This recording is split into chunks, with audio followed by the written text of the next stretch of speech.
जादू कहानियाँ। स्वर्गवासी बूढ़ी माँ का सिल्क का गाउन। एक लड़की थी जिसका नाम सिंड्रेला था। उसकी बड़ी बड़ी नीली नीली आंखें थी और काले घने बाल थे। कुछ समय के बाद ही उसकी माँ की मृत्यु हो गई थी। उसके बाद उसके पिता ने मृदुल नाम की एक महिला से शादी कर ली थी ताकि बिन माँ की बच्ची को माँ का प्यार मिल सके। लेकिन मृदुल सिंड्रेला को बिल्कुल भी पसंद नहीं करती थी। ऐसे ही कई साल बीत गए। समय बीतने के साथ साथ सिंड्रेला की छोटी बहन भी बड़ी हो गई थी। सिंड्रेला दिखने में जितनी खूबसूरत थी, उसका मन उतना ही सुंदर था। वहीं सिंड्रेला की सौतेली बहन नताशा बहुत घमंडी थी। नताशा और मृदुल दोनों ही सिंड्रेला को प्यार नहीं करते थे।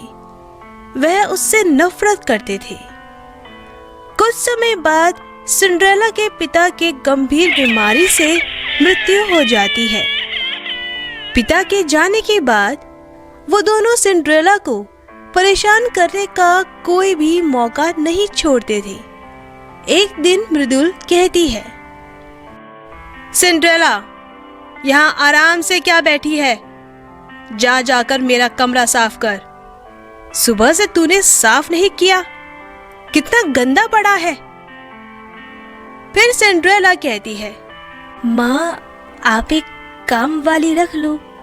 अभी मेरे पेपर चल रहे हैं, मुझे बहुत पढ़ना है माँ। क्या कहा? तेरी इतनी हिम्मत? तू हमारे घर की नौकरानी है और जाकर काम कर। फिर सिंड्रेला काम करने लग जाती है। काम खत्म होने के बाद उसे बहुत भूख लगती है। जब वो बाहर आती है तो देखती है दोनों माँ बेटी खाना खा रही होती है। फिर सिंड्रेला जाकर कहती है, माँ, मुझे भी भूख लगी है, मुझे भी कुछ खाने को दो ना। पहले हमें खाने दे, फिर हमारा बचा खुचा खाना तुझे मिलेगा। अब जा यहाँ से, अभी हम लोग खाना खा रहे हैं। माँ, इसके पास बहुत सुंदर सुंदर गाउन है, मुझे वो सब चाहिए।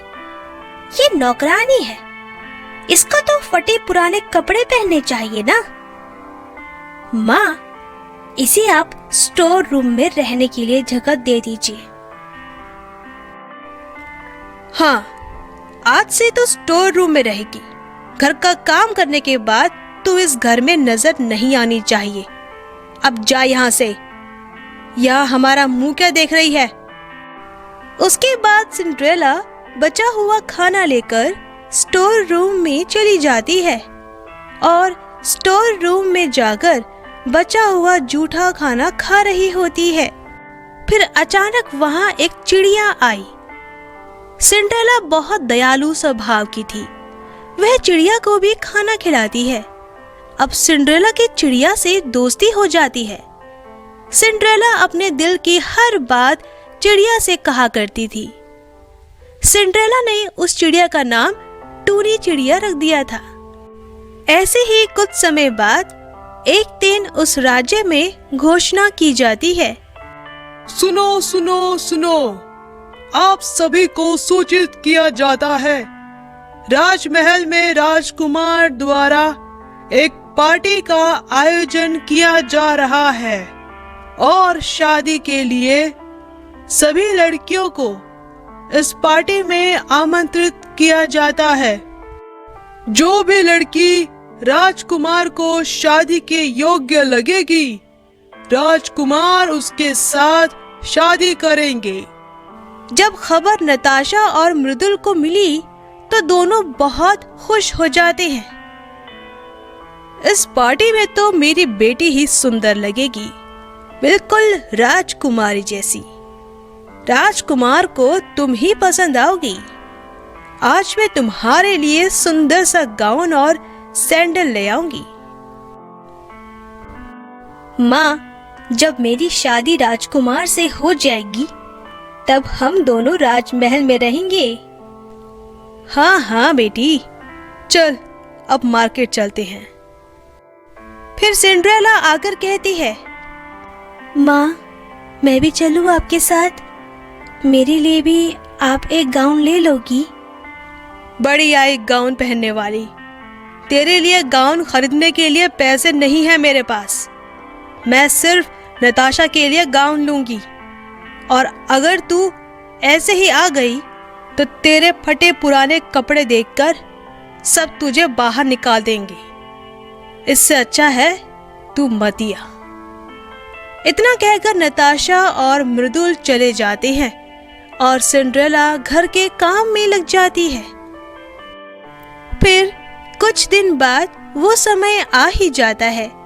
सभी लड़कियां तैयार होकर राजमहल में जा रही होती है और उधर नताशा भी रेडी हो रही होती है।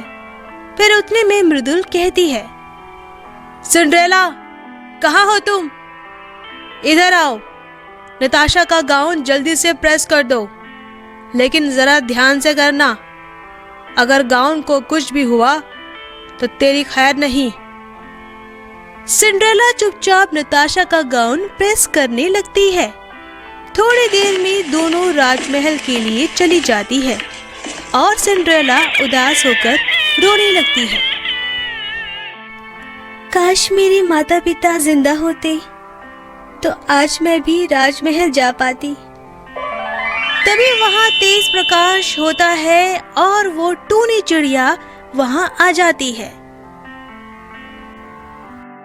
हटो सिंड्रेला, रो नहीं। मुझे तुम्हारी माँ ने यहाँ भेजा है। तुम इस दुनिया की सबसे खूबसूरत लड़की हो सिंड्रेला। आज तुम्हारी जिंदगी में बहुत सारी खुशियाँ आने वाली है। मेरे साथ आओ।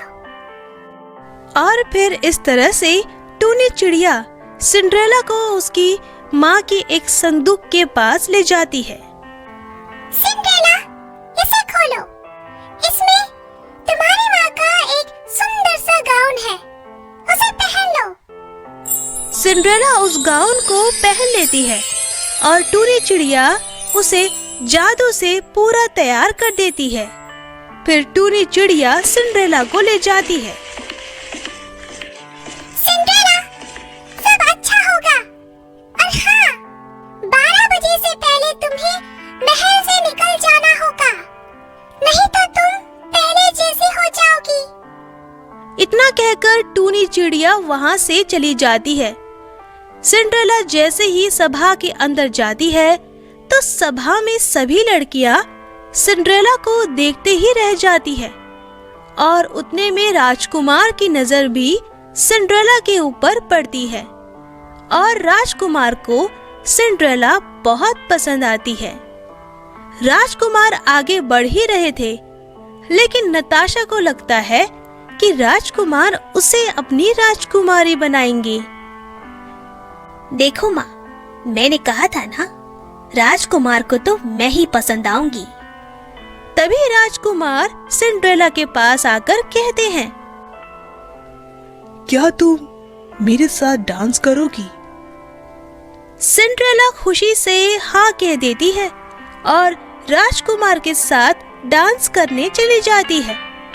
दोनों को डांस करता देख नताशा को जलन होती है।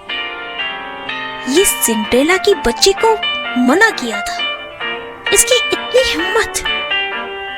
सिंड्रेला डांस करते करते भूल जाती है कि उसे 12 बजे से पहले निकलना है। 12 बजने ही वाले होते हैं और वो वहां से भाग जाती है। राजकुमार भी उसके पीछे पीछे भागता है, पर सिंड्रेला कहीं नहीं दिखाई देती। लेकिन उसकी एक सैंडल वहां रह जाती है। राजकुमार उस सैंडल को अगले दिन मंत्री को देकर कहते हैं, मंत्री जी, ये सैंडल सभी लड़कियों के पैरों में पहनाकर चेक करो और जल्द से जल्द पता लगाओ कि ये सैंडल किसकी है। अगर जिस लड़की के पैरों में ये सैंडल फिट होएगी उसे यहाँ राजमहल ले आना। मैं शादी करूंगा तो सिर्फ इसी सैंडल वाली लड़की से। जी राजकुमार। और फिर मंत्री उस सैंडल को लेकर पूरे राज्य में जाकर हर लड़की के पैरों में चेक करते हैं, पर किसी के पैरों में वो फिट नहीं हो पाती। फिर वो आखिरी घर में जाते हैं और वो घर होता है सिंड्रेला का। फिर मृदुल सिंड्रेला से कहती है, सिंड्रेला, तुम बाहर बिल्कुल भी मत आना, समझी? उतने में टूनी चिड़िया कहती है, सिंड्रेला, तुम यहाँ से भाग जाओ। मंत्री जी नताशा के पैरों में सैंडल पहना रहे थे, पर नताशा के पैरों में भी वो सैंडल फिट नहीं हो पाती। उतने में जैसे ही सिंड्रेला बाहर आती है तो मृदुल उससे रोक लेती है। रुको, इन्हें क्यों रोक रही हो? ये भी तो लड़की है। फिर मंत्री जी जैसे ही सिंड्रेला के पैर में वो सैंडल पहनाते हैं तो वो सिंड्रेला के पैर में बिल्कुल फिट हो जाती है। फिर सिंड्रेला उनके साथ राजमहल जाकर राजकुमार से मिलती है। फिर इन दोनों की शादी हो जाती है और इसी तरह सिंड्रेला के अच्छे दिन की शुरुआत हो जाती है। तो दोस्तों, अगर आपको हमारी कहानी पसंद आई हो तो इसे लाइक करना और शेयर करना और हमारे चैनल को सब्सक्राइब करना मत भूलना।